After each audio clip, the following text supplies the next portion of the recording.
fait que dans la tchouva, il y avait deux notions.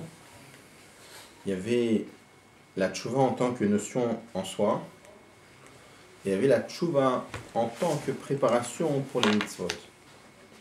Je ne vais pas répéter tous les biurim de ce qu'on avait vu, mais la nekoda qu'on avait vu à la fin, c'était de dire que la tchouva, c'est quoi, hein? C'est que la neshama d'un juif se fond complètement avec l'essence d'Akadosh Baruch Hu. Ça, c'est la notion de tchouva en soi. Maintenant, en quoi cela peut devenir une préparation pour les mitzvot?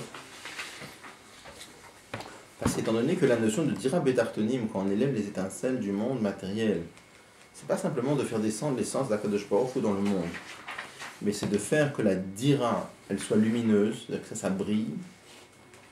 Alors c'est pour ça qu'on a besoin d'abord, on avait expliqué que qui est-ce qui peut faire un chidouche pareil?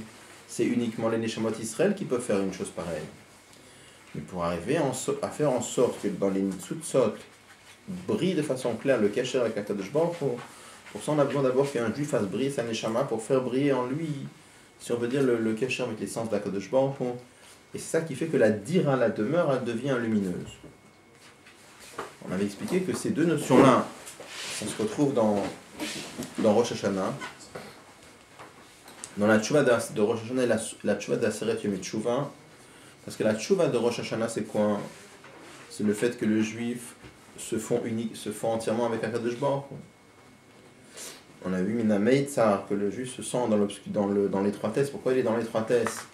Parce qu'il sent qu'il est dans un monde matériel, dans un corps, et il veut arriver à Minamer, il veut arriver dans la largesse. C'est quoi? C'est le fait d'être unifié avec Akadosh Baruch Hu.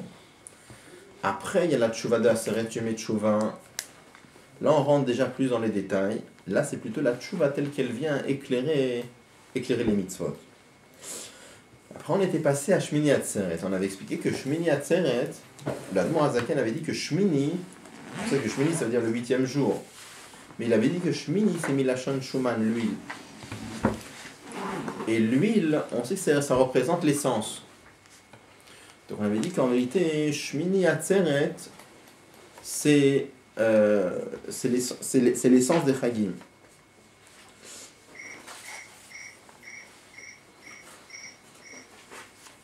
Parce que le jour de Shmini Atzeret reprend, si on peut dire, tous les Nyanim de Tishri, et il fait la Klita. C'est quoi la Klita? L'intégration.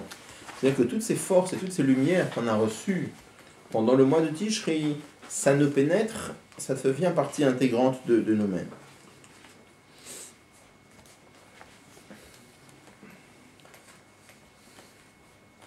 Alors on peut reprendre au tête, on avait fait quelques lignes dans le tête, mais on peut reprendre ici, je coupe même.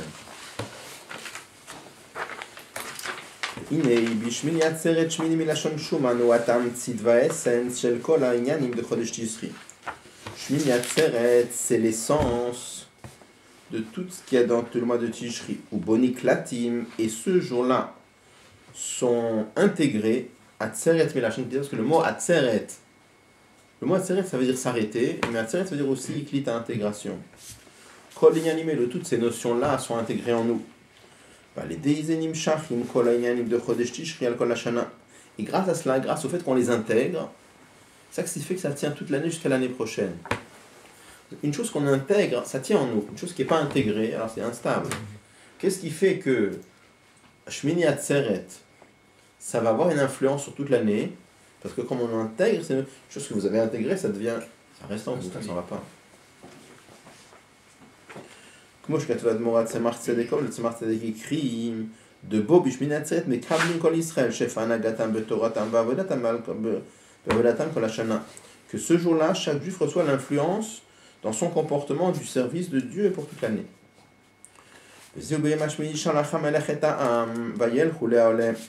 pour ça que le jour de Shmini Atzeret, on lit dans l'Haftarah, ce jour-là, le roi a renvoyé le peuple dans leur tente. Et ils sont partis dans leur tente. C'est-à-dire, au début du Mamar, qu'est-ce qu'on avait vu?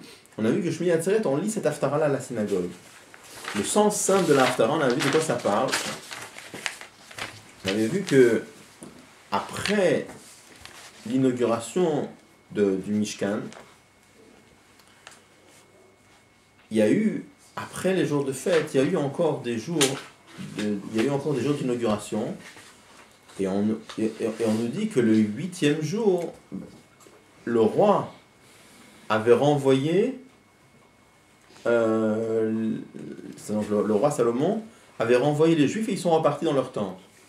Comme on l'a demandé, qu'est-ce que ça veut dire qu'il les a renvoyés? Ça veut dire que les gens, avant de partir, sont venus saluer, ils sont venus prendre shoot pour quitter le Meler. Au début du Mamar, on avait dit, a priori, pourquoi?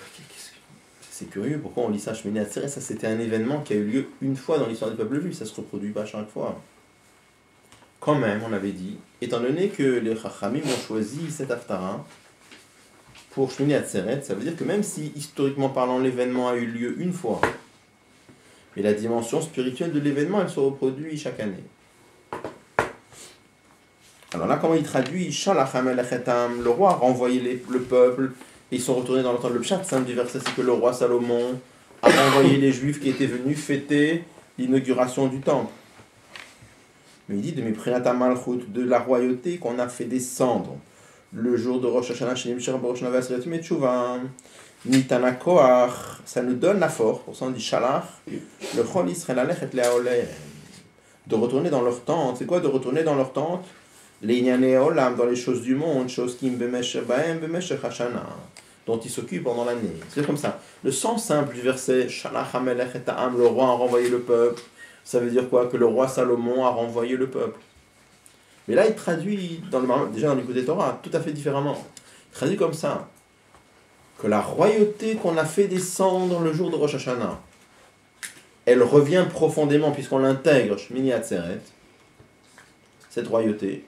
Donc le roi, c'est plus le roi Salomon ici. Le roi, c'est Akadosh Baruch Hu. C'est la royauté d'Akadosh Baruch Hu qu'on a fait descendre le jour de Rosh Hashanah et qui brille en nous, Shmini Atzeret. Ça renvoie le peuple. C'est de quoi ça renvoie le peuple? C'est-à-dire qu'ils partent, si on peut dire, avec l'impulsion du Melech. C'est-à-dire qu'ils emmènent avec eux cette notion de Malchut, cette notion de soumission à Dieu, qu'ils ont pris à Rosh Hashanah et qu'ils ont intégré Shmini Atzeret. Et c'est avec ça que chacun retourne chez lui à la maison pour faire son travail. Donc chacun retourne dans ses occupations matérielles. La sot même Oel ou Mishkan pour en faire une tente. On dit qu'ils sont retournés dans leur tente. Chacun est occupé à faire de ses occupations matérielles une tente pour Dieu. Dira Betartonim qui représente la notion de Dira Betartonim, la notion de demeure à Dieu dans le monde matériel. C'est pour ça qu'on dit qu'il a renvoyé le peuple. Précisément le mot peuple est utilisé ici.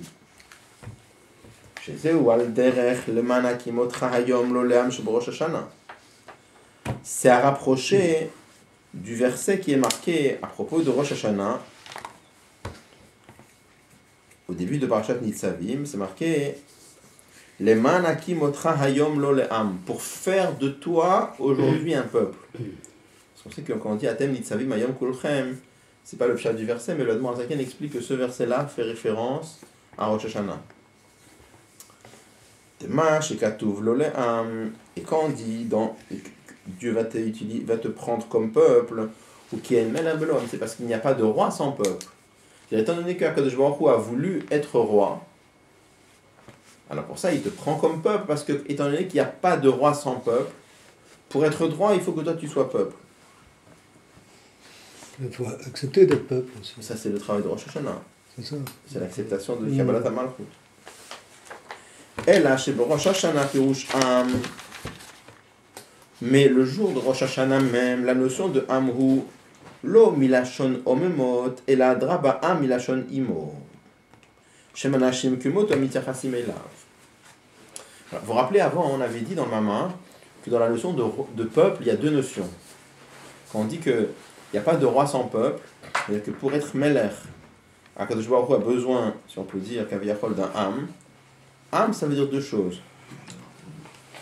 D'un côté, il faut que ce soit des gens séparés de lui, parce que si c'est des gens trop proches, on ne peut pas régner sur tes enfants, on avait dit. Ça, c'est marqué en Chassidut. Tu ne peux pas être roi sur tes enfants. Tu peux être roi sur des nifradim, sur des gens qui sont séparés de toi. De l'autre côté, quand on dit séparé, c'est séparé, mais ça doit être quelque chose qui ressemble. C'est-à-dire, on a bien qu'on ne peut pas régner sur des fourmis. Être roi, c'est être roi sur quelque chose qui te ressemble. Donc finalement, dans la notion de peuple, il y a deux gdarim, il y a deux notions. D'un côté, il y a la notion de séparation. Si c'est trop proche comme des enfants, ça ne va pas. Et de l'autre côté, ça doit être quelque chose qui ressemble, imo. Donc finalement, dans le mot âme, il y a deux sens. Il y a la notion de séparation, c'est âme, milachon gechalim omemot, les charbons incandescents. Et il y a âme, milachon imo, avec lui. Quel rapport avec les deux notions? La notion d'incandescent, c'est la notion de nifra, de séparation. Et la notion de avec lui, ça veut dire que ça ressemble. Pourquoi? Je l'ai dit la semaine dernière, qu'est-ce que ça veut dire la notion de charbon incandescent? Charbon incandescent, c'est des charbons dans lesquels le feu, c'est pas des charbons qui sont en train de brûler maintenant. On ne voit pas le feu qui brûle de façon claire. Simplement, quand tu regardes le charbon, tu vois à l'intérieur une petite lueur rouge. Ça veut dire quoi? Ça veut dire que le kesher, le lien avec le feu, il n'est pas si évident, il faut le chercher. Quand c'est des charbons qui brûlent, tu te demandes quel est le lien avec le feu, tu ne te demandes pas la question, ça brûle. Tu vois la flamme qui a pris sur le charbon, c'est clair. Mais quand le charbon, il est simplement, c'est gechalim omemot, c'est des charbons incandescents presque éteints, là il faut le chercher le lien avec la flamme, c'est pas si évident. Donc quand on dit, donc il y a deux traductions dans le mot âme. Quand on dit gechalim milachon omemot, ça souligne la notion de nifra, de séparer. Et quand on dit âme milachon imo, avec lui, quand on dit un homme, il est avec un autre. Alors il n'est pas avec des fourmis. Quand on dit il est avec lui, des gens qui sont avec lui, c'est des gens qui lui ressemblent. Donc, il dit comme ça. On dit que il veut simplement dire ici que la notion de âme, quand on parle de Rosh Hashanah, et la notion de âme, quand on parle de Shmini Atzeret, on n'insiste pas sur la même notion. Quand il s'agit de Rosh Hashanah, sur quoi on insiste?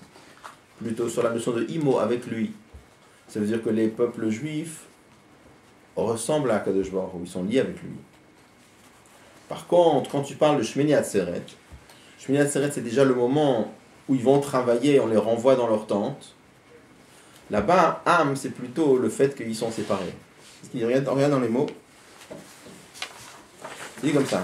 Elle a seulement chez Rosh Hashanah, quand tu parles de Rosh Hashanah, Apirush Am, la traduction du mot Am, sur quoi on insiste surtout, ou l'omilachon omemot, c'est pas tellement la notion de séparation, charbon incandescent qui veut dire séparé. Elle a Am milachon imo, shemanashim kemoto mitzachasim elav. Ce sont des gens qui sont comme lui et qui ont un kesher, qui ont un lien avec lui. Binyan shalachetam de Shmini Atzeret ou. Et quand on dit que le roi a renvoyé le peuple à Shmini Atzeret, Sheyu Prinat Am Milachon Omemot, on veut dire qu'ils vont être, ils s'en vont de la proximité avec le roi. Donc là, ils vont être séparés du roi, si on peut dire. Vedgam Bazeyum Charmi Prinat Am Milachon Imo. Mais simplement que quand ils vont partir avec eux, et étant donné qu'ils sont envoyés par le roi, quel roi? Le roi de Rosh Hashanah, ils vont emporter avec eux pour toute l'année de ce Imo de Rosh Hashanah, de ce lien clair qu'ils avaient avec Akadosh Baruch Hu le jour de Rosh Hashanah, ils vont l'amener dans toute la voda de l'année. Mais c'est ça qui donne la force d'aller dans leur temps, c'est-à-dire la sot meolem que pshutinianeolam de faire de leur propre tente une demeure pour Dieu. C'est qu'est-ce qui donne la force à un juif, que quand il est amilachon gechalim omemot, qu'il est séparé, il arrive quand même à faire une dirable tentative, ce qu'on a dit tout à l'heure. Il faut qu'il fasse briller son Etzem Neshama. Donc il faut que dans le Omemot brille le Imo. Parce qu'on avait vu que la Tchouva de Rosh Hashanah brille dans la voda de toute l'année. Il n'a pas expliqué le Vaïbek. Comment c'est la fois ils ont béni le roi? C'est quoi ça? Il a sauté ça. Il n'explique pas ça? Non. C'est au début du Mama. Quand ils ont béni le roi, ça veut dire qu'ils ont pris Roshut chez lui. Là, il va expliquer, parce qu'au début, on avait posé deux diukim, on avait posé deux questions dans le Mama. L'une, c'était qu'il y avait une contradiction entre deux psukim. Il y avait un pasuk dans l'Achim, un pasuk dans Divrei Hayamim. Là, on disait que c'était Bayam Hashmini. Bayam Hashmini, c'était Shmini Atzeret. Il y a un autre verset où on dit que c'était le 23. Ouais. Le 23 Tishri, c'est Simchat Torah. Donc, la Gemara pose la question. Donc, la Gemara dit qu'il y a eu les deux. Ils ont pris deux fois Roshut chez le roi. Ils sont partis deux fois lui dire au revoir. Bon. Mais on avait demandé la question à la Pipnimut Ayanim, qu'est-ce que ça représente? On a vu que le Tzemar Tzedek, il dit que là on a une allusion d'un passouk sur Yom Tov Sheni Shel Galouyot.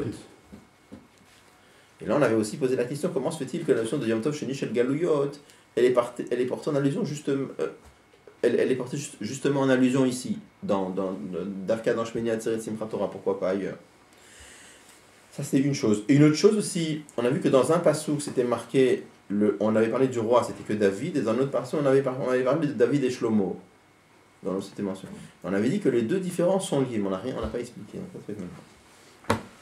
Au Mam, Shirbekatouv, après ensuite en disant que le peuple juif sont partis avec le roi, c'est-à-dire le roi, c'est avec la Kabbalah Tolma de Rosh Hashanah. Ils sont partis joyeux et avec un bon cœur. Al-Kol Atova Asher Asa Hashem les David Avdo ou l'Israël Amo. Ils sont partis donc joyeux à cause de tout le bien que Dieu avait fait à David, son serviteur, et à Israël, son peuple. Il dit comme ça. Smechim Vetuvelev, quand on dit qu'ils sont partis joyeux avec un bon cœur, ou Gilui Ava de Pnimut Nekudat Alev, qui me voit Bemamar. C'est-à-dire qu'ils sont partis avec l'amour de Dieu qui brûlait au fond de leur cœur. Comme c'est marqué là-bas dans le Mamar, dans le Écoute Torah. Pourquoi? Il dit Laché, Amirata Mizmor, le David Hashem Ori, Veyishi, Me Rosh Chodesh Elul, Adoshana Rabba, parce que quand des Juifs ont dit le Mizmor, le David Hashem Ori Veyishi, depuis Rosh Chodesh Elul jusqu'à Oshana Rabba, Shne Pamim Becholium, ils l'ont dit 2 fois par jour. Nekudata Mizmor Hi. Et qu'est-ce que c'est le point central de ce Mizmor qu'on dit? On dit le Chamarli Vi Bakshupanai. Pour toi, mon cœur dit, cherchez ma face. Donc, c'est-à-dire, qu'est-ce qu'on demande? On cherche la profondeur du cœur de chaque juif. Il dit en yiddish, il dit, c'est sûr qu'on a demandé à Dieu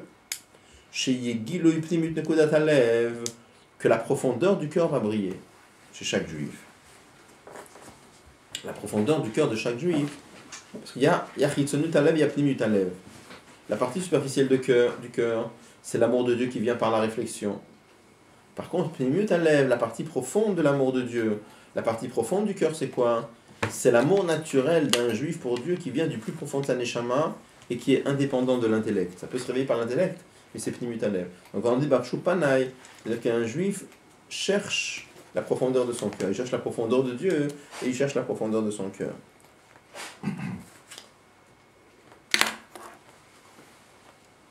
Il dit ce qui fait que quand on arrive à Shmini Atzeret, après Hoshana Rabbah, tous les juifs arrivent à ce niveau-là où la profondeur du cœur brille. Al-Kol Atova Asher Asa Hashem le David Avdo, à cause de tout le bien que Dieu a fait à David, son serviteur. David dit c'est Prinat Malchuto Yitbarer, c'est la royauté de Dieu. Ou les Israël Amo, et Israël son peuple.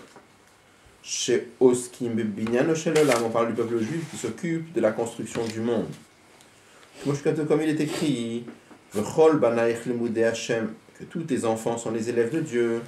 Altikre Banaïr et la Bonaïr. Et nos maîtres disent qu'il ne faut pas lire Banaïr les enfants, mais il faut lire Bonaïr les constructeurs. Qu'est-ce que les constructeurs du monde? C'est-à-dire les constructeurs de la royauté de Dieu. Des Binyan Shelolam ou Prinat Malchuto Yitbarer. Quand on parle de construire le monde, ça veut dire construire la royauté de Dieu, parce que c'est la royauté de Dieu qui fait que le monde est monde. Veyesh lomar de Prinat de Israël, ou quand on dit ici Israël, c'est Prinat Ben, ça représente le niveau de Ben, le niveau d'enfant. Kayatoa Benyan Yaakov et Israël, chez Yaakov au Prinat Eved, et Israël au Prinat Ben. Comme on sait très bien dans différents mamarim, y compris le mamar de l'écoute de Samarov, on avait appris ensemble, que Israël et Yaakov, ça représente le niveau de fils de Dieu ou serviteur de Dieu. Israël, c'est plutôt les enfants d'Hachem, et Yaakov, c'est plutôt les serviteurs d'Hachem. Ve'am humila shon omemot kanal. Et am, comme on a dit tout à l'heure, ça veut dire la notion de charbon incandescent, donc c'est la de séparation. Ça c'est Prinat Eved. Shelmat ami Prinat Ben, qui est en dessous du niveau de Ben. Aval yesh yitron gambazé, mais il y a aussi un avantage dans ce point-là. Chez Israël, hem amoyid barer. Quand on dit que le peuple juif sont le serviteur de Dieu, al zechem banavid barer, par rapport au fait qu'ils sont des enfants. C'est-à-dire, il y a un avantage dans le fait d'être des serviteurs par rapport au fait qu'ils sont des enfants, comme ça a été expliqué avant. C'est quoi l'avantage? Un des avantages qu'il y a dans Eved, c'est que Eved qui peut créer la royauté de Dieu. Ben, il ne peut pas. La reine américaine, les Israël Amo, pour ça on dit Israël, on dit ici les Israël Amo. Je t'émalote les deux avantages à la fois. Il y a l'avantage de Israël. Israël, c'est le peuple juif, comme ils sont unifiés avec un Kadosh Baruch Hu, et il y a Ben. Et pardon, il y a Amo. C'est plutôt la notion de Homot. Donc ils vont montrer ici qu'il y a les deux niveaux. Il y a la tchouva du peuple juif, comme ils deviennent un avec un Kadosh Baruch Hu. Ça, c'est Israël. Et il y a ce niveau du peuple juif qui est distinct d'Akadosh Baruch Hu et qui va faire son travail. Alors, je voulais juste expliquer clairement pourquoi on a dit que Shmini Atzeret, quand le Akadosh Baruch Hu renvoie le peuple juif, c'est plutôt la notion de Nifrad. Il faut le comprendre avec un machal très simple qu'on amène souvent au Chassidut. Quand un serviteur se trouve devant le roi, il ne peut pas travailler. Pourquoi? Parce que quand le serviteur se trouve devant le roi, il est bitoul. Il ne peut pas bouger, il est paralysé, il a la peur du roi. Et devant le roi, il n'est pas cher de faire quelque chose, il n'est pas cher de bouger. Comme la Gemara dit dans ma Sefet Hagéa, il y avait quelqu'un qui devant le roi avait fait des gestes avec les doigts, et c'était considéré comme Rida de Malchut. Quand est-ce qu'il peut aller travailler? C'est une fois qu'il sort de chez le roi. Au moment où il a le guilouille du roi, c'est pas cher de travailler à ce moment-là. Sauf s'il y a un tzivouï du roi, mais je veux dire, en général, quand il y a un guilouille pareil, il ne peut pas le travailler. Quand est-ce qu'il peut travailler? Quand il sort du palais du roi, là il fait son travail. Donc la même chose. Le jour de Rosh Hashanah, ça brise ce niveau. Le peuple juif, ils sont un avec Akadosh Baruch Hu. Donc ça c'est Amo, Imo avec lui. Par contre, Shmini Atzeret, quand le roi renvoie les gens, donc là ils deviennent Gechalim Omemot. Là ça commence la notion de séparation.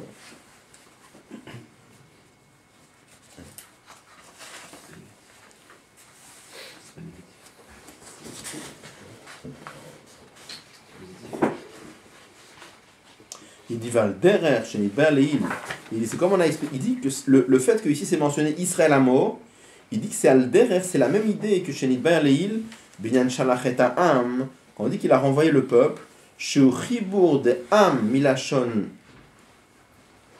Imo Anashim Kemoto, Im Am Milachon Omemot. Qu'est-ce qu'on avait dit avant? On avait dit quand le roi il renvoie son peuple, il y a les deux notions. On a le Chibour de Imo avec Amo. On a la notion de Imo, c'est-à-dire c'est quoi Imo? C'est que les gens sont comme le roi, c'est le même souk, la même qualité que le roi, et ça vient briller dans la notion de Am Milachon Omemot. C'est-à-dire qu'en fait, que les juifs, quand ils s'en vont de Shmini Atzeret, ils emportent avec eux de ce bitul pnimi, et ça qui leur permet de faire dira betartonim, soit une demeure lumineuse, comme on l'avait dit avant. Alors, je vous distribue la dernière page.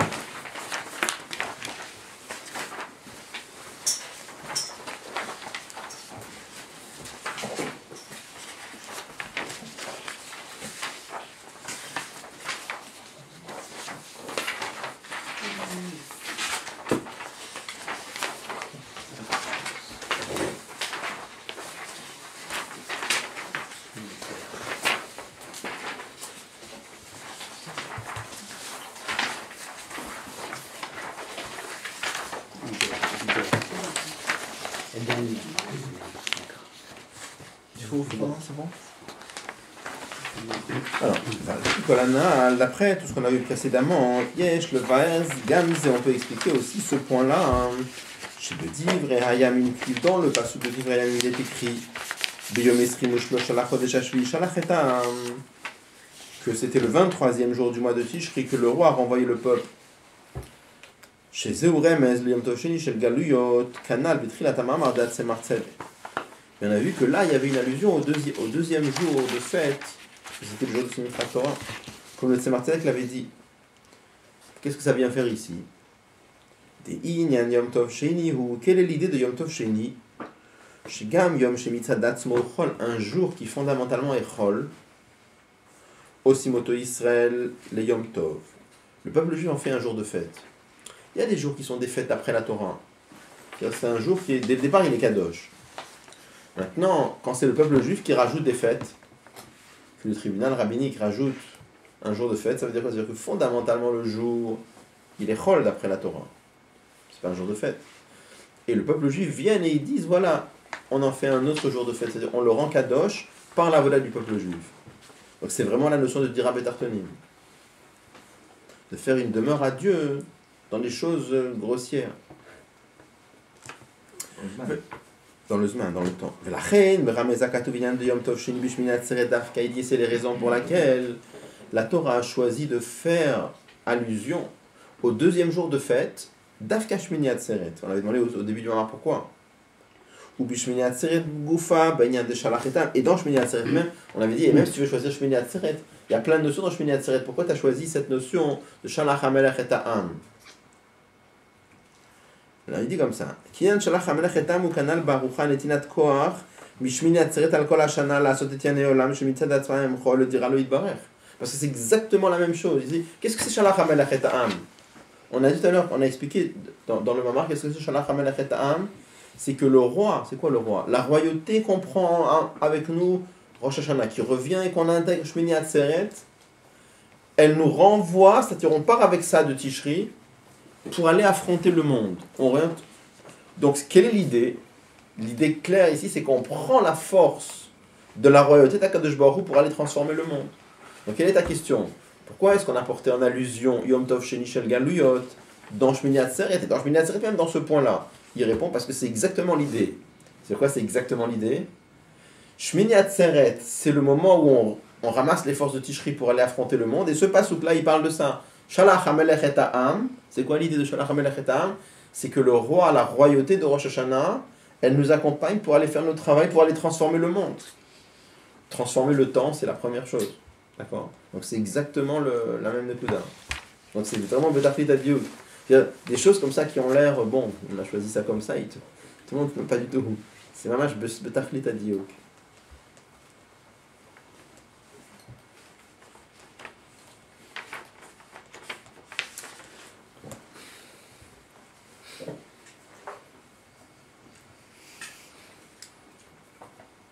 Yesh là aussi, on avait dit, on peut rajouter.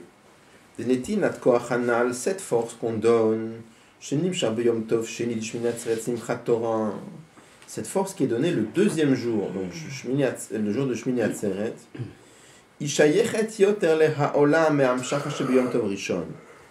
c'est plus lié avec le monde que la Hamshacha du premier jour, c'est-à-dire de Shmini Atzeret. Pourquoi?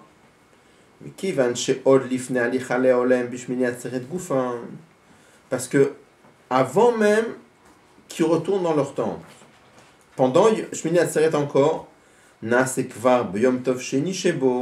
se réalise dans le deuxième jour Afichatro le Kodesh, que le Chol est transformé en Kodesh. Qu'est-ce qu'il dit? Il dit comme ça, il dit dans Yom Tov Sheni, la notion elle est encore plus liée avec le monde. Pourquoi c'est plus lié avec le monde? Parce que le Shmini Atzeret, c'est un jour qui est vraiment Yom Tov Min Torah. Donc quand on te dit qu'on te donne la force d'aller affronter le monde, c'est une chose. Mais quand on répète cette notion-là, le jour de Simchat Torah, Simchat Torah, ça veut dire quoi? Ça veut dire que c'est un jour qui fondamentalement il est Chol. Et par le Koach des Bnei Israël, il est devenu Kodesh. Donc c'est-à-dire on a pris un lien du monde, on en a fait du Kodesh. Et ça te donne la force d'aller affronter le monde. Donc c'est encore plus cher avec le monde. Puisque c'est un chelek du monde qui est devenu kadosh par un avoda des Bnei Israël. Déjà avant qu'on y aille. Et c'est pour ça que dans le passouk de Divrei Yamim, il dit pas seulement le bien que Dieu avait fait à David et son peuple, mais il dit le bien que Dieu avait fait à David et Shlomo et son peuple. Pourquoi il rajoute Shlomo? Il dit parce que cette force d'aller raffiner le monde, qui est donnée pour toute l'année, à partir du deuxième jour où on a déjà commencé à transformer le Chol en Kodesh, puisque c'est un jour qui fondamentalement est Chol et il est déjà transformé en Kodesh.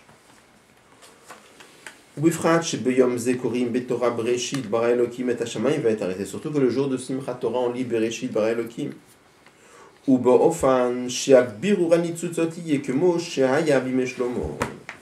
La façon d'élever le monde, elle est comme à l'époque du roi Shlomo. C'est-à-dire, à propos duquel il est dit Shlomo Yeshmo, son nom sera Shlomo, Shalom Vesheket, Eten al Israël Beyamav. Je donnerai la paix et la tranquillité en Israël à son époque. Ça veut dire Biru Bederech Shalom Menucha.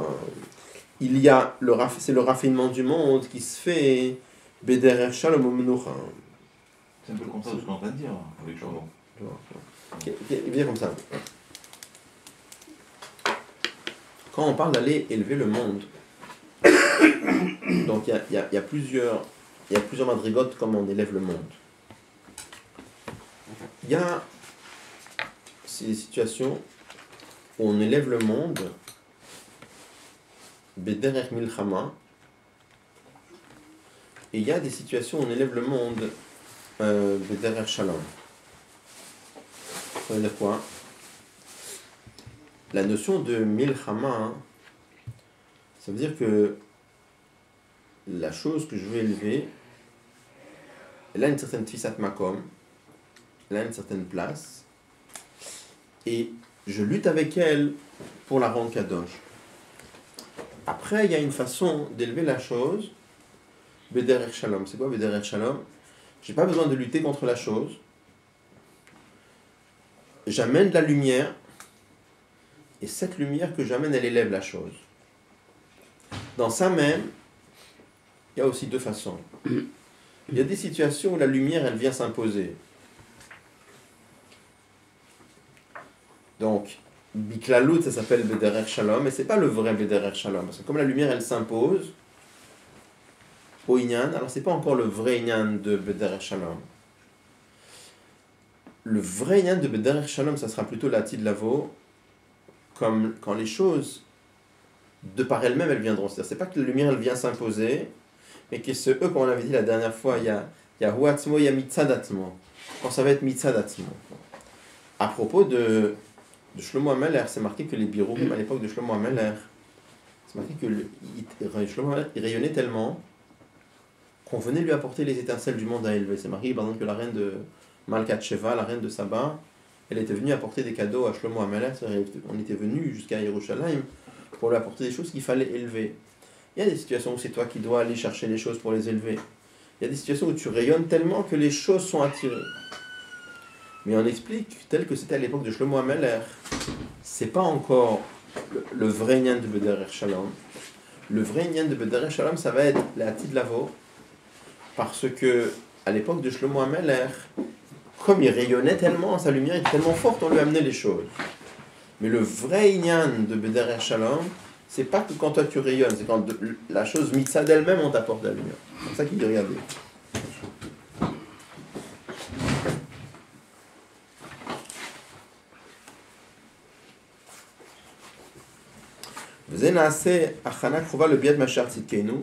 Il disait ça devient une préparation pour la venue de Mashiach, Shumizera David de Shlomo, qui est un descendant de David de Shlomo, Sheaziye Amitit ou Shlemut Shalom. Là, ça sera le vrai Shalom. À l'époque de Shlomo, c'est pas encore le vrai Shalom. Pourquoi c'est pas encore le vrai Shalom? Parce que c'est lié au fait que lui il rayonne tellement qu'on lui apporte les choses. La Atid Lavo, c'est que les choses mitzad atzmam, ça va se raviner. Bofan Naleyot, même encore plus élevé, Gamik Moshe Yavim Shlomo, comment par rapport à ce que c'était à l'époque de Shlomo. Pourquoi? Shea Shalom, Shea Yavim Shlomo, Shekulam Nitbatlu Mitzad Giluy Or, Avalo Nefro Likdusha. À l'époque de Shlomo, c'est que tout le monde était battel par rapport à la lumière de Shlomo HaMelech, tellement il rayonnait. Mais pas qu'ils ont été vraiment transformés. C'est-à-dire, c'était pas Mitzad Atzmam. Par contre, comme Asher viendra, j'ai marqué que Akadosh Baruch dit, je transformerai les nations de la terre d'une langue claire, l'ovdo shechem echad, pour que tout le monde se mette à servir Dieu ensemble. Et bien, je me cherche ne bekarom mamaj. Ce que je viens par Shlomo, c'est d'accord. Ce que je viens tout à l'heure par Shlomo, pour dire c'est pas la même chose, parce que là-bas c'est derrière Alicha les Olem. Derrière Alicha, on va vers. Tandis que nous, c'est une tombe de Ménocha. Là, il parle sur le Ofan Abiro. Ah oui, parce que là c'est autre chose, c'est une tombe de Bracha. On y va, hein, mais le but c'est de les raffiner comme à l'époque de Shlomo. Mais c'est une Bracha qui donne, c'est pas dans la Voda. Dans la Voda, on ne peut pas demander ce niveau de Shlomo, c'est pas possible. D'accord. Ok, on a encore un peu de temps, donc on peut commencer le. Qu'est-ce qui manquait dans le bureau de Shlomo? Comment? Qu'est-ce qui manquait dans le bureau de Shlomo? C'est pas Mitzad Atzmam. Mitzad Atzmam, ça sera la Atid Lavo.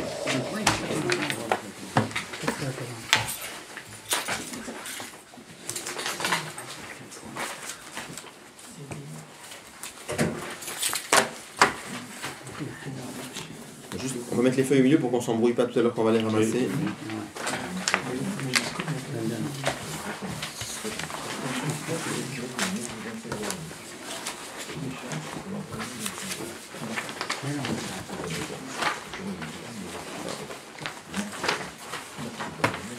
C'est une nouvelle.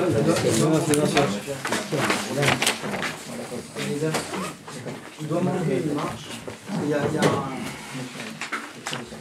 notion qui est pas. En général, le rabbi il explique bien, parce qu'il y a Shne Afachim dans le Yigan ici. Donc on ne peut pas être Amo et Imo en même temps. J'ai bien compris qu'il fait rentrer le Imo à l'intérieur du Amo. C'est pour ça que je dis qu'il doit manquer une marche. D'habitude, le rabbi il explique bien comment se produit la chose. Alors là, j'ai raté le. Il explique pas tellement ça. Il dit que le juif est même shir, le imo dans le hamo. Il explique pas tellement le C'est Shne Afachim. Tu peux pas être Amo et Imo en même temps.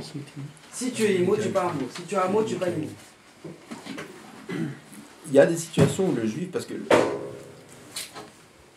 le yin de imo, c'est le etzem hanefesh. Alors le yin, c'est de faire briller le etzem hanefesh dans le travail concret. Mais Je veux dire que c'est difficile. Donc, bon. non, mais il doit y avoir une mécanique, il doit y avoir une étinade courage pour faire ça. Justement, Il explique bien qu'il faut être mamshir de l'un dans l'autre. c'est pour ça que c'est pour ça qu'il a parlé du Bertov Sheni de Simchat Torah, justement, parce que c'est un petit peu comme la Malchout. Elle a un rapport avec le Nivrahim. Malchout, elle a la série de Malchout qui fait qu'elle a un rapport. C'est ça qu'elle peut agir sur eux. C'est pour ça que le deuxième jour de Yom Tov qui vient d'expliquer maintenant, il a une shaïroute avec le notion de Nifrat, de Nivrahim. Avec tous ces lithosotes qui sont organisés dans la masée. C'est pour ça qu'il crée ce deuxième jour pour donner une force, pour avoir une shaïroute avec ça. On vient pas, il n'y a pas une rupture si tu veux, de chemin attiré directement dans ouais, c'est ça la connexion. Avec ce deuxième jour. Il insiste pas, on peut dire plusieurs biorythmes de ce qu'on voit, mais il explique pas beaucoup ici dans la Il y fin. a d'autres marmarim où c'est bien Ouais, expliqué ça. ouais. Parce que le Shna Afachim, c'est souvent un indien du rabbi beaucoup. Ouais. Mais il est surtout sur cette notion de Hamshachata Etzem, Etzem HaNefesh dans les Kochot HaNefesh. Il y a plein de madrigotes différentes. Ils ne rentrent pas ici dans le.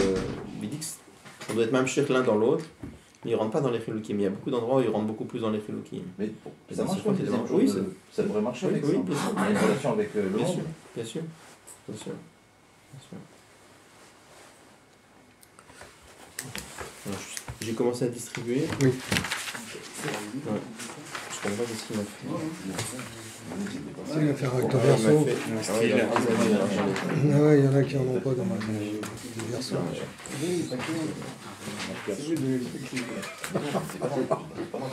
Donc c'est pas Aïn Zaïn. C'est quel trait Et encore. Faudrait qu'on mette des agrafes parce que ça va être la catastrophe. On voit que monsieur, fils d'entrepreneur. Il est dans mes Lucat Vav, ceux qui veulent. Demandez sur c'est moi. Non. Pas celui-là, pardon. Voilà.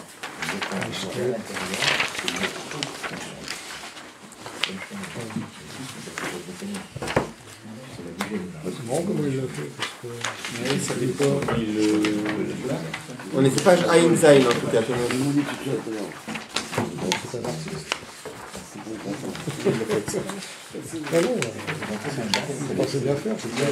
Tout est relatif en pensant pas. Si ça aurait été un comptable, il aurait pu faire rien. Oui, il y a Il faudrait qu'on mette des agrafes. on commence à défiler, ça sert à rien.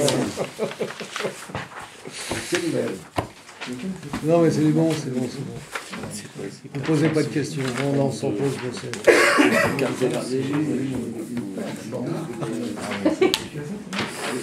Voilà. Après je remettrai les feuilles, il faudrait que je mette un coup d'agrafe sur chaque feuille. Oui, t'as raison. Encore où c'est bon? Français. T'as Hubert, nouveau. Tout le monde a eu la feuille? Non, non plus. C'est bon là-bas ou non, non, c'est pas bon. Ah, encore. Non, faites tourner.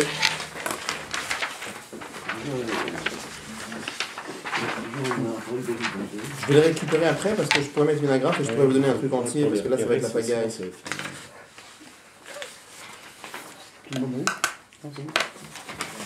bon. C'est bon, tout le monde a? En fait, c'est un goy qui voulait savoir si un juif connaissait son cœur. Donc il est dans tous les sens, ça peut de la reconnaître.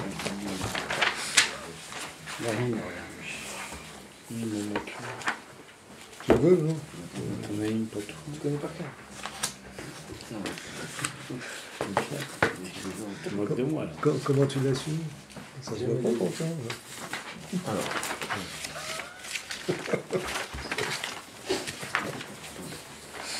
Bien, alors. Donc c'est un mamar sur Parashat Vaïgash.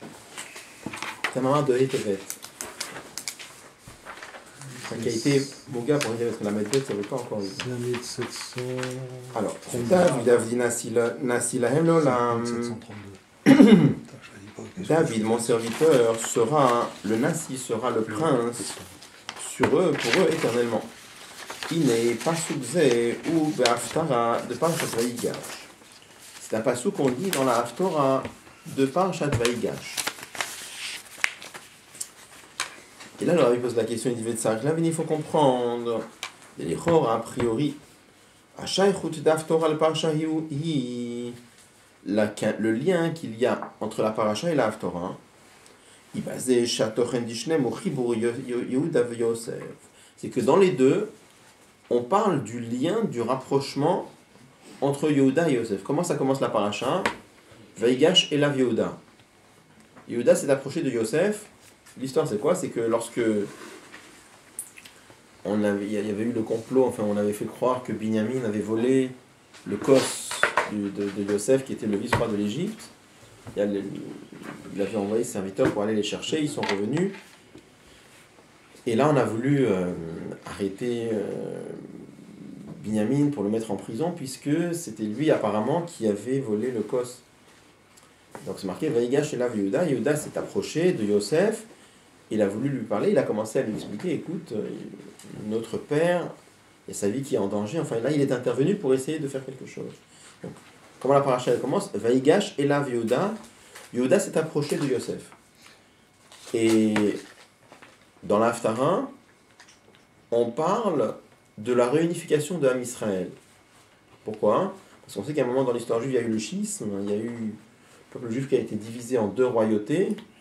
Il y avait la royauté de Yehuda, il y avait la royauté d'Israël qui était de Yosef, des descendants de Yosef. Donc quand on nous dit Vaïgash et la Yehuda, que Yehuda s'est approché de Yosef, le sens simple c'est que Yehuda s'est approché de Yosef pour intercéder. Mais les Chachamim ont vu dans cette approche la réunification de Ham Israël, que les deux royautés d'Israël vont s'unifier. C'est pour ça que dans l'Haftarah, on raconte que Dieu avait dit au prophète Yecheskel de prendre deux bâtons, un qui représente Yehuda, qui représente Ephraim, Yosef, et de les mettre ensemble, et les deux bâtons vont devenir un. D'accord? Et l'Haftarah, elle termine en disant David Avdi Nasila Elola. Excusez-moi, ils se sont jamais unifiés, Yehuda et Israël. Les deux royaumes. Mashiach viendra. Ah d'accord, à ce niveau-là. Oui, parce que... Mais par contre, il n'y a pas une contradiction, parce que Yosef, c'était le tzaddik, et en fait, il a donné naissance enfin, si j'ai bien compris, au royaume d'Israël. Et le royaume d'Israël s'est séparé du royaume de Yehuda, parce qu'ils croyaient en l'idolâtrie. Bon, après, il y a eu plusieurs problèmes. Ça, non, mais il n'y a pas une contradiction par rapport à la descendance spirituelle de Yosef, qui lui était le tzaddik. Puisqu'il a donné naissance à l'idolâtrie, finalement. C'est pas lui qui a donné naissance, c'était... Oui, mais c'est descendant, mais c'est qu'il y a les descendants. Ouais, mais enfin, il y a toujours l'âme qui se transmet de génération en génération. génération. Abraham, il a eu Ishmaël, et Isaac, il a eu... Isaac, il a eu Esav. Oui, mais il a eu aussi Jacob. Oui. Donc, tandis qu'apparemment, il n'y a pas eu de réparation de l'un par rapport à l'autre. Ils n'étaient pas tous sauf d'Avodazara, il y avait des Avodazara, mais pas tous. Ouais. Bon.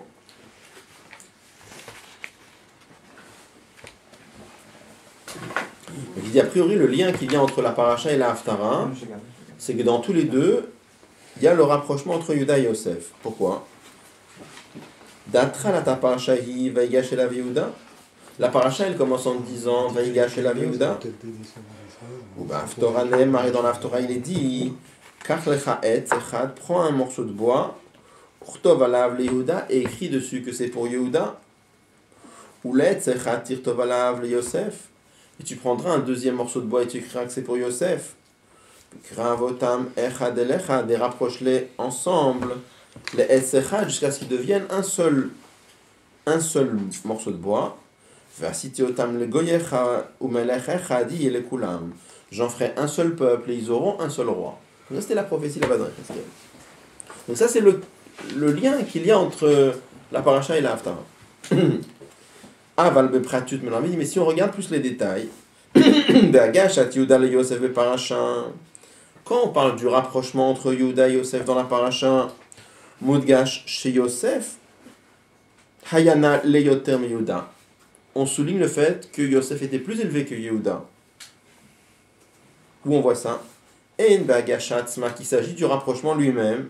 Charezé, chez Yehuda le Yosef ou mipne shoya zakukela, chez Shacher et Binyamin. Parce que quand Yosef s'est approché de Yehuda, parce qu'il avait besoin de lui, il avait besoin de lui demander de libérer Binyamin. Quand Yehuda s'approchait de Yosef. Oui, je me sens brûlé, pardon. Quand Yehuda s'approchait de Yosef, c'était parce qu'il a eu besoin de lui demander de libérer Binyamin. Ve'en bedivre Yehuda le Yosef, et surtout dans les paroles qu'il a prononcées, il a dit Biadoni, s'il te plaît, mon maître. Donc il a appelé mon maître. Donc qu'est-ce qu'on voit? On voit que Yosef, dans l'histoire là-bas de la paracha, est au-dessus de Binyamin. Excusez-moi. Que Yosef est au-dessus de Yehuda, pardon. Yedaberna avdechadava. Ve'ad she Yosef haya melech al kol echav. À tel point que dans la paracha, Yosef était le roi sur tous les frères. Kol el Yehuda, y compris Yehuda. Tandis que dans la Haftorah, ou Haftorah Nema, dans la Haftorah de quoi on parle? On dit Ve'avdi David melech alehem. Que c'est David qui sera le roi. David avdina sinaem leolam, et David sera le roi pour tout le monde. On dit qu'il y aura la réunification du peuple juif, et qui va être le roi? David, donc Yehuda. Donc là-bas on souligne la grandeur de Yehuda. Donc là évidemment on dit a priori, c'est vrai que dans les deux on parle de la gacha, le rapprochement entre Yehuda et Yosef, mais a priori pas de la même façon. Parce que dans la paracha on souligne le fait que Yosef est plus haut, et que dans la Haftara on souligne le fait que Yehuda est plus haut.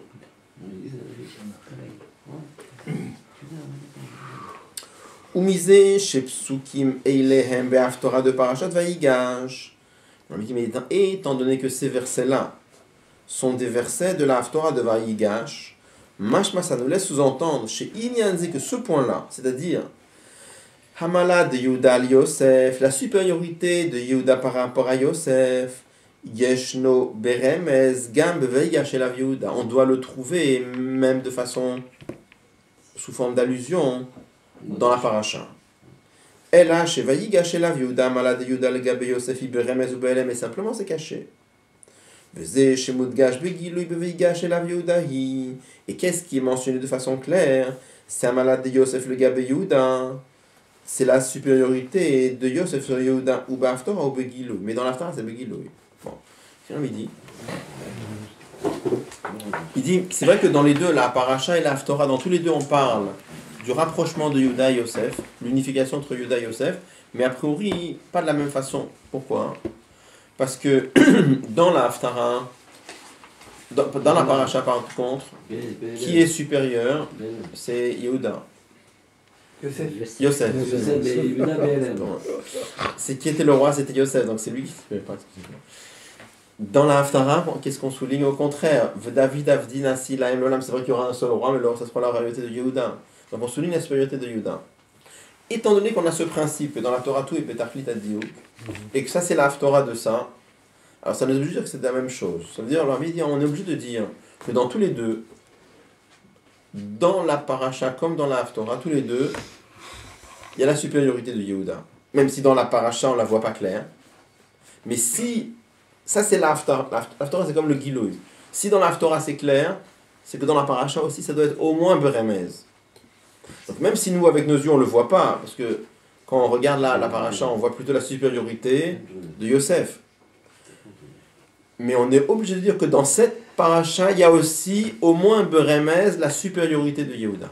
C'est bizarre, il aurait dû peut-être souligner aussi que dans la Haftarah il y ait Beremez la supériorité de Yehuda. Il faut bien que les deux se répondent. Alors, la Haftara, elle parle de l'Atid Lavo. Donc là, les choses comme elles sont l'Atid Lavo, ça c'est le vrai Inyan. D'accord? Dans la paracha, c'est pas encore le cas. Dans la paracha, c'est...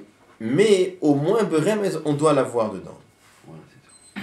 Et il dit, et on l'a. Il faudra expliquer comment on l'a.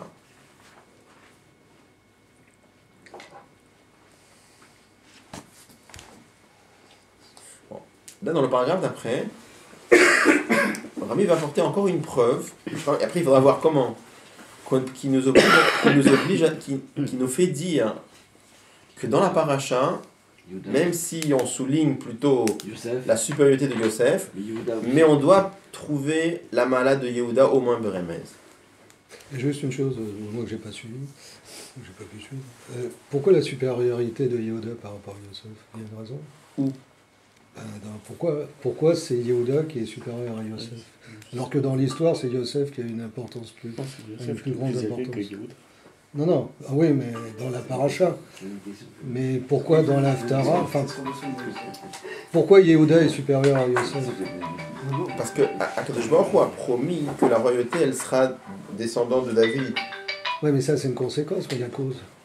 Parce qu'en toute logique, ça aurait dû être Yosef. À partir du moment où Yosef a été vice-roi d'Égypte, il avait déjà une supériorité, même au niveau gouvernemental. Ça, c'est Vous voyez ce que je veux dire?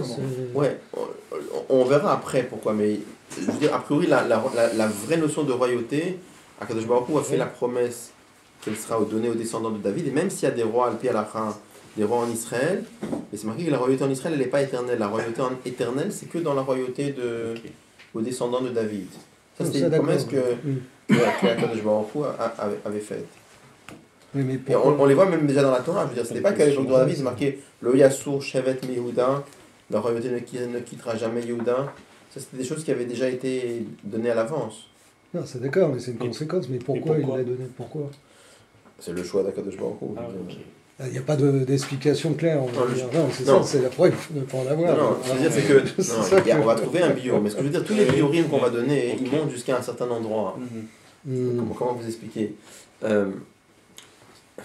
on va expliquer par exemple, on va expliquer par exemple, je sais pas moi, pourquoi on a 2 yeux, pourquoi pas 3 et pourquoi pas 5.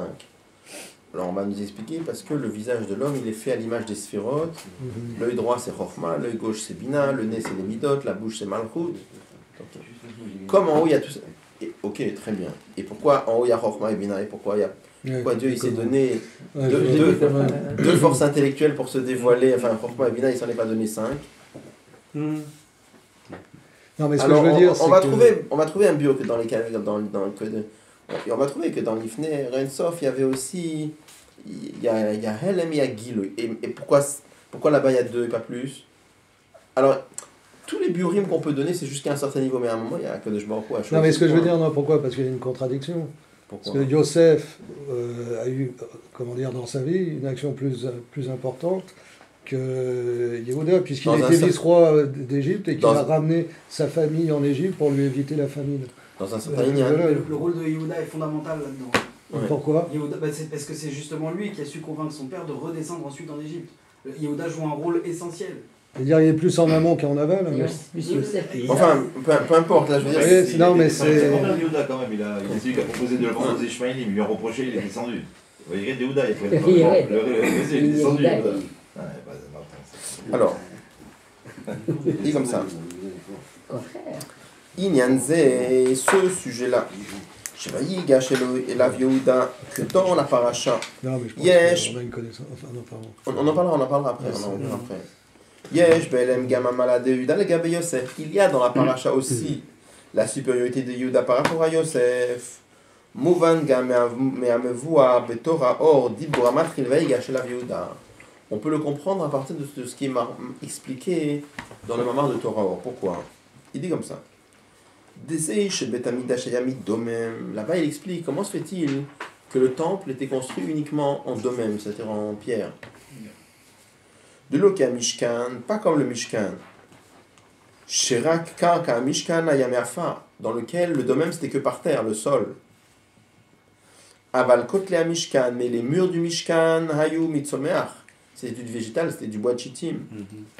Vamir seshela Mishkan ayiriot hayu mechai. Et le toit, il était fait de tentures qui étaient d'origine animale, puisque c'était de la laine. Et donc il y avait de la laine qui vient donc des moutons. Plus il y avait ces réizim, il y avait des poils de chèvre. Et il y avait de la peau de tachash, donc c'était de l'animal. Donc on avait vraiment, en haut on avait de l'animal, sur les murs on avait du végétal, et qu'au sol on avait du minéral. Alors que le Beth Amikdash était entièrement en pierre. Donc, ça, donc dans Torah Or, l'Admor Azaken pose la question, il demande pourquoi c'est comme ça. Il dit comme ça. Kizé chez Domemhu le Matamitzomeach. Même si on dit que c'est marqué que les 4 niveaux de vie, parce que Dieu a créé 4 niveaux de vie dans le monde. Les 4 niveaux de vie, c'est le minéral, le végétal, l'animal et l'homme. Le minéral, c'est une vie très rudimentaire, puisque la vie, c'est surtout le fait d'exister, quoi. Il n'y a pas de... Après, dans le végétal, il y a une vraie vie. Un végétal, c'est quelque chose qui est vivant parce que ça grandit, qui est vivant parce que ça se multiplie. Après, l'animal, c'est une vie beaucoup plus élaborée, puisque l'animal est capable de sentiments, l'animal est même capable de comprendre certaines choses, l'animal est capable de vouloir. Et il se déplace, alors que les végétaux sont figés sur leur place. Et après, il y a l'homme qui a la conscience d'exister, qui est les lits de la création, les 4 niveaux de vie. Donc il dit comme ça, il dit même si le minéral est plus bas que le végétal, plus bas parce que c'est une vie beaucoup plus rudimentaire, ou Al-Pisedrishtal, je dis ça, c'est dans l'enchaînement des mondes. Aval Beshorcha, mais quand on regarde la source des choses, Shoresh Adomem Hu, le Malam Shoresh Atzomer Vechai, la source du minéral, elle est plus élevée que la source du végétal et de l'animal. Al-Derer, Shamayim Varetz. C'est comme le ciel et la terre. Quand on parle de la création concrète, c'est marqué que le ciel était créé avant la terre. Ou Beshosham, quand on parle de la source, Eretz Kadma, la terre était en premier. Le fait même que la terre a été créée après le ciel, ça montre que dans la pensée, elle est montée en premier. De Sofma, c'est Marshavatri parce que la fin de l'action, elle était dans la pensée au début. C'est comme ça. Là, il explique quand un architecte fait les plans d'une maison. Alors, il y a d'abord quoi? Il y a d'abord le plan, il y a d'abord la maison. Le plan. Il y a d'abord le plan, et après, selon le plan, il fait la maison. Ça, c'est concrètement. Quand tu parles concrètement, d'abord, tu fais le plan de la maison, c'est-à-dire, c'est quoi le plan de la maison? C'est la maison spirituelle. Et après, tu fais la maison matérielle. Donc la même chose aussi, quand Dieu a créé le monde, il y a d'abord le monde spirituel, qui est comme le plan, et après... Mais quand quelqu'un veut faire une maison, pourquoi il fait des plans? Il fait des plans parce qu'il veut faire la maison matérielle. C'est à l'envers. C'est-à-dire, qu'est-ce qui a motivé le fait de tracer des plans? Oui, c'est sa représentation de la maison, en fait. Parce qu'il voulait la maison, alors pour faire la maison, il fallait passer par des plans. Mais dans la kavana, dans la pensée du monsieur, qu'est-ce qu'il a voulu faire? Il a voulu faire d'abord, dans son but. Son but, c'est la maison. Pour faire la maison, il est passé par des plans. Donc ça, le Inyan. Maintenant, Bepoel, concrètement, quand il fait les choses, c'est sûr que Bepoel, quand il fait les choses, il fait d'abord les plans et après il fait la maison. Mais le Marshavat Rila, qu'est-ce qu'il y a eu dans la pensée? Il y a eu d'abord la maison, pas les plans. C'est d'abord, il savait qu'il voulait avoir une maison, il savait déjà quelle maison il voulait faire. Et comme il savait quelle maison il voulait faire, selon ce qu'il voulait faire, comme ça, il a fait les plans à l'envers. Comment il a fait les plans? Il n'a pas fait les plans au hasard. Il a fait les plans selon la maison qu'il voulait faire. Oui. Donc en vérité, B Marshava, B Kavana, c'est d'abord la maison matérielle. D'accord? Donc ça qu'on dit. C'est ça qu'il explique là-bas dans Torah. Parce qu'on amène la contradiction, c'est marqué, est-ce que c'est le ciel qui est... C'est marqué Bet Hillel Bet Shammai en vérité. Est-ce que le ciel était créé en premier? Est-ce que la terre était créée en premier? On explique que c'est pas une contradiction. Bet Hillel et Bet Shammai, un il parle Bemaase et l'autre il parle Bekavana, Bemarshava. D'accord? Comment ça peut être une question puisqu'il y a un passage clair, Bereshit bara Elokim et Hashamayim va Eretz. Il m'a marqué aussi B'yom Asot Elokim Eretz Shamayim. D'accord. Il y a deux psukim. Ok. J'ai connu beaucoup En Koach Hassan Poel. Ok. Quelle est la traduction? Très longtemps, on a tombé. Excusez-moi, quelle est la traduction du deuxième? Le jour où Dieu a créé la terre et le ciel. Il y a un passage qui est marqué Bereshit bara Elokim et Hashamayim va Eretz. C'est marqué d'abord Shamayim. D'accord. Après c'est marqué derrière. Il y a un autre passage qui est marqué B'yom Asot Hashem Elokim Eretz Shamayim. Le jour où Dieu a créé la terre et le ciel. C'est marqué d'abord la terre, après le ciel. Ça, c'est dans la Kavana en fait. Ça, c'est dans la Kavana. Ouais. Ça va au centre de ça. Oui, en fait, il laisse planer le doute.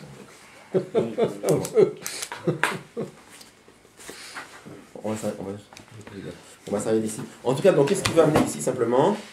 Que même si le domaine, le minéral, c'est plus bas,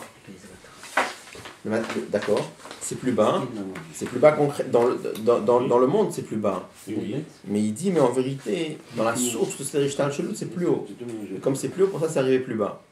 Donc il va bon, on va s'arrêter là, mais il veut expliquer la différence entre le Mishkan et le Beth Amikdash. On reviendra là-dessus.